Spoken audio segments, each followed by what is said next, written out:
میں اور پھر میرے ملنے والوں کی زندگی کے اندر عملی طور پہ تبدیلی پیدا ہو۔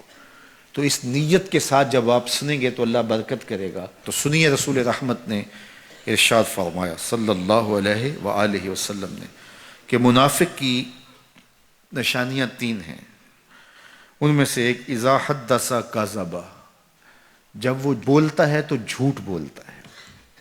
یہ منافق کی علامتوں میں سے ایک علامت ہے کہ اس کی زبان جھوٹ کی عادی ہوتی ہے۔ زندگی میں جھوٹ سے اپنے آپ کو بچائیں، یہ زہر قاتل ہے، اندر اجاڑ دیتا ہے، آپ کا معاشرے سے اعتبار ختم کر دیتا ہے اور آپ کی رسوائی کا سبب ہے۔ دوسرا ارشاد فرمایا وَإِذَا وَعَدَ أَخْلَفَ، جب وہ وعدہ کرتا ہے تو وعدہ خلافی کرتا ہے۔ یہ منافق کی علامت ہے کہ وہ وعدہ پورا نہیں کرتا۔ میرے حضور کسی سے وعدہ کرتے ہیں کہ تیرے آنے تک یہاں کھڑا ہوں، اور وہ جا کے بھول جاتا ہے۔ میرے حضور 3 دن کھڑے رہتے ہیں، 3 دن کے بعد اچانک وہاں سے گزرا، دیکھا تو حضور کھڑے ہیں۔ بڑی شرمندگی ہوئی، ڈرتا ہوا آگے بڑھا، صرف اتنا کہا یار تو نے مشقت میں ڈال دیا۔ 3 دن تک میرے حضور کھڑے، اور میں کہتا ہوں وہ تو 3 دن بعد واپس آ گیا۔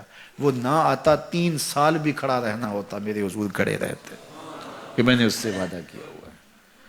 اور میں اور آپ دیکھیں کہ ہم کہاں کھڑے ہیں۔ ہم کسی سے وعدہ کریں، ہم خود وعدہ کرتے ہیں تمہیں 6 ماہ کے بعد پیسے دیں گے، وہ بیچارہ 6 ماہ کے بعد بھی جو ہے وہ 1 ماہ اور اوپر گزار لیتا ہے کہ چلو کوئی بات نہیں ہے، اور ہم اس کی موت کی دعا کر رہے ہیں یا اللہ فوت ہی ہو جائے تو اچھی بات ہے۔ تو پھر ہم کہیں کہ اللہ کی رحمتیں ہمیں نصیب ہوں، یار وعدہ کیا ہے اپنا تن بھی بیچ کے دینا پڑے تو دیں گے۔ جو وعدہ کیا ہے جہاں کھڑے ہوئے ہیں وہاں کھڑے رہیں گے، چاہے اس کی کتنی بھی اذیت ہمیں کیوں نہ سہنی پڑے۔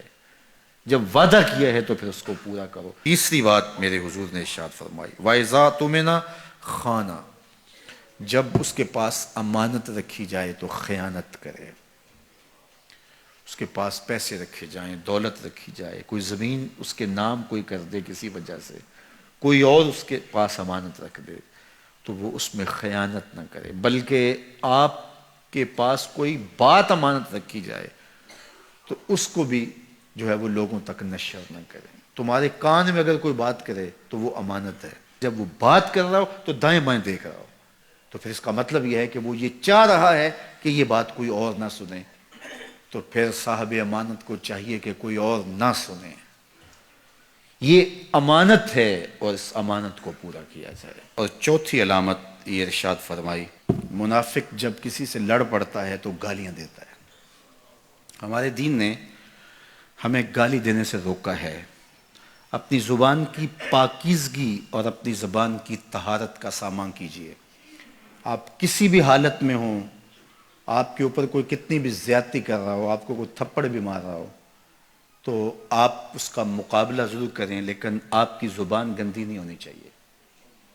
یہ غصے کے وقت ہی تو انسان کا پتہ چلتا ہے۔ ظفر اسے آدمی نہ جانیے چاہے جتنا بھی ہو صاحب فہم و ذکا، جسے عیش میں یاد خدا نہ رہی، جسے تیش میں خوف خدا نہ رہا۔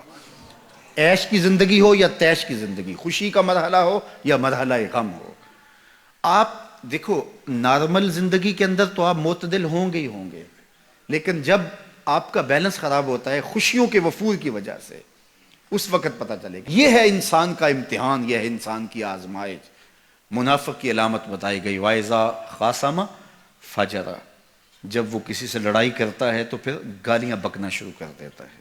یہ منافقوں کی علامات میں سے ایک علامت ہے، جب وہ لڑتا ہے تو گالیاں بکتا ہے، جھوٹ بولتا ہے، امانت میں خیانت کرتا ہے، اور عہد کرے تو اس کی پاسبانی نہیں کرتا۔ اللہ ہمیں عہد کی پاسبانی کی توفیق دے۔